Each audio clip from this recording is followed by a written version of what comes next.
You're on board with him. And one thing he was worried about going into this race was all that dirty air created by 34 cars. But right now, the position he's in, he actually has a small advantage because everybody else is opening the air up in front of him. And he, oh, here we go. Trouble, contact, and a huge crash. Up in turn number 2.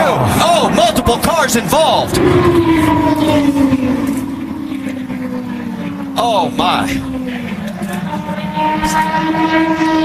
It looks like Dan Wheldon may be involved in it.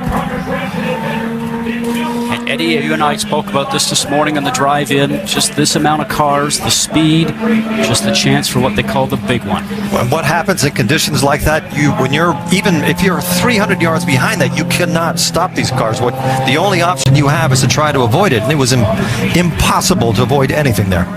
Dan Wheldon grew up in Emberton, Buckinghamshire, where his parents took him karting before most kids learned long division.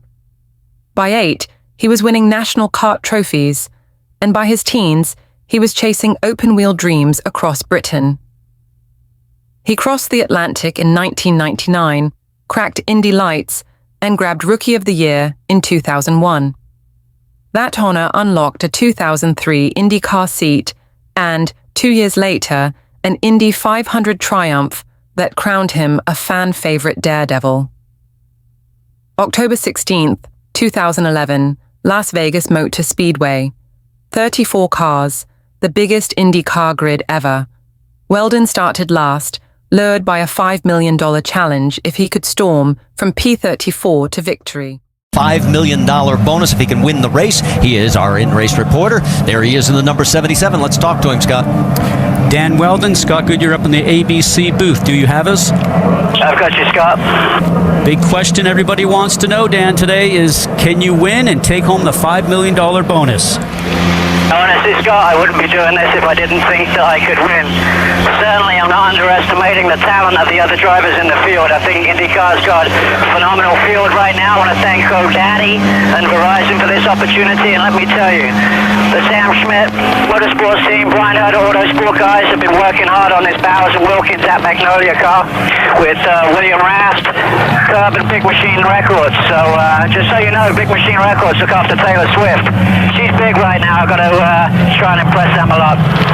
And the speeds we have here, 222 miles an hour. I mean, just fantastic speeds here today. You expect that in the race? Absolutely. I think they'll be a little bit faster, but this is going to be a spectacle. This is a great way to go out for the IndyCar Series in 2011. We know we've got the new cars and multiple engine manufacturers coming for 2012. So we're excited and you're grateful to Honda for sponsoring this particular race. Good luck today, Dan. There's our starting field across the top. Drivers whispered about pack racing danger on the 1.5-mile, high-banked oval, yet the green flag waved under cloudless skies. The field ran 3 wide at 220 miles per hour, inches apart, sparks flicking from undertrays skimming the asphalt. In his cockpit, Wheldon radioed calm confidence and sliced forward, 10 spots in 10 laps. Turn 2, lap 11. Wade Cunningham nudged James Hinchcliffe, cars snapped sideways, and metal met chaos. 15 machines tangled within seconds. Debris rained like shrapnel across the groove. From the broadcast booth came a stunned gasp. My, what a mess! Wheldon, now 24th, dodged left, braked, then struck Charlie Kimball's tire at 165 miles per hour. His yellow number 77 launched, somersaulted 325 feet, and speared the catch fence, cockpit first. Track audio caught a chilling silence before safety crews swarmed the smoking wreck. And you saw Willpower, his car involved as well. My. What a mess. That's Townsend Bell that was, I think his car was up on its side there, the 22. 15 there of Jay Howard. An additional entry, is up to 19 to 15. I can't see with the sun shining there. Some of the car is broken. They're showing that as Alex Lloyd, the 19. It's the 15 of Jay Howard. Yes. One of the cars actually flew for about 200 yards in the air. Red flag is out here at Las Vegas Motor Speedway on lap number 12. And from high above, you can see the carnage.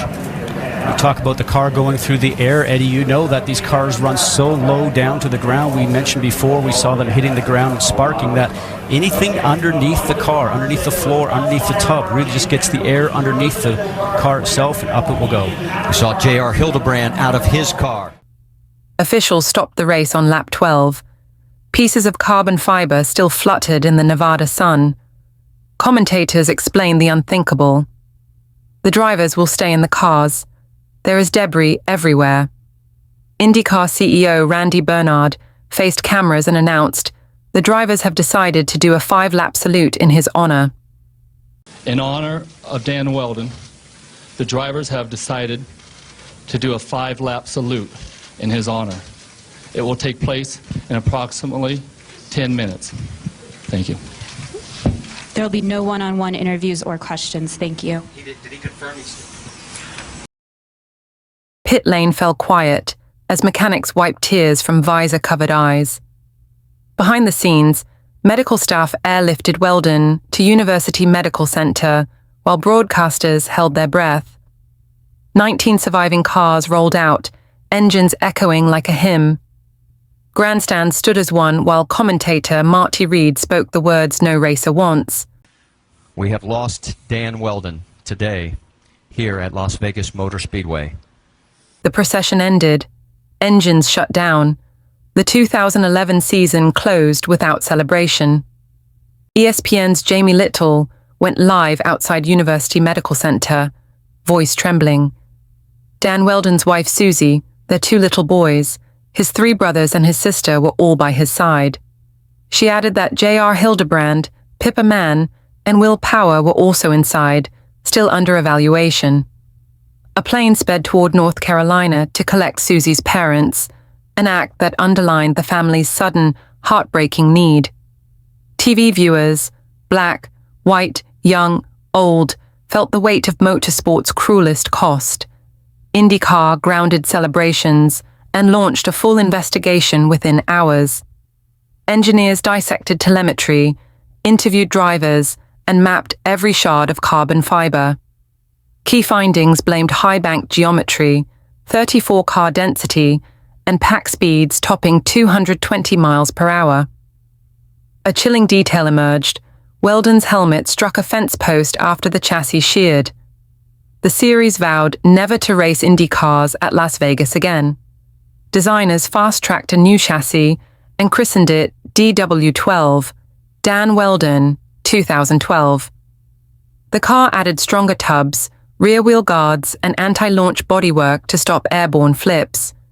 It debuted in 2012 and has since weathered brutal wrecks while sparing lives, a living tribute on 4 wheels. Las Vegas's tragedy thus birthed a safer generation of speed. Sebastian Wheldon, now 15, captured the 2023 Skip Barber title with 6 wins. His brother Oliver, 13, earned podiums in junior Formula events, echoing Dad's fearlessness. Susie proudly shepherds both, despite knowing racing's risks. Grief fuels her guidance.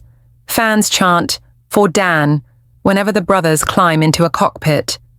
Marty Reed's broadcast still haunts. "We have lost Dan Wheldon today." Fellow driver Dario Franchitti later said he always had a smile on his face. IndyCar's booth signed off with painful finality. "Goodbye, Dan Wheldon." Yet every DW12 on every grid whispers his name, ensuring the farewell is never truly final. Within days, Dallara renamed its incoming chassis DW12, a permanent salute to the driver who did its first tests. The tub gained stronger sidewalls, energy-absorbing crush zones, and rear-wheel guards that tame lift when cars touch.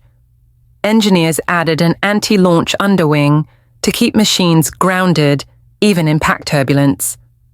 The car debuted in 2012 and, race after race, proved its mission: protect lives that speed demands. IndyCar's report laid the blunt truth bare. Wheldon's head hit a post in the fence. Critics argued the catch fence saved spectators, yet weaponized its posts against drivers. Researchers now test safer fence panels that flex, absorb, and shield without spearing cockpits. Until then, sanctioning bodies choose flatter ovals or street circuits over high-bank Vegas layouts.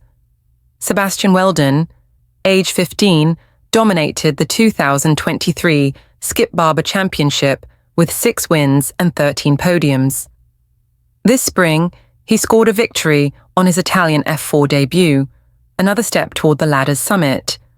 Oliver, 13, collects podium plaques across US junior formulas, eyes gleaming behind his visor.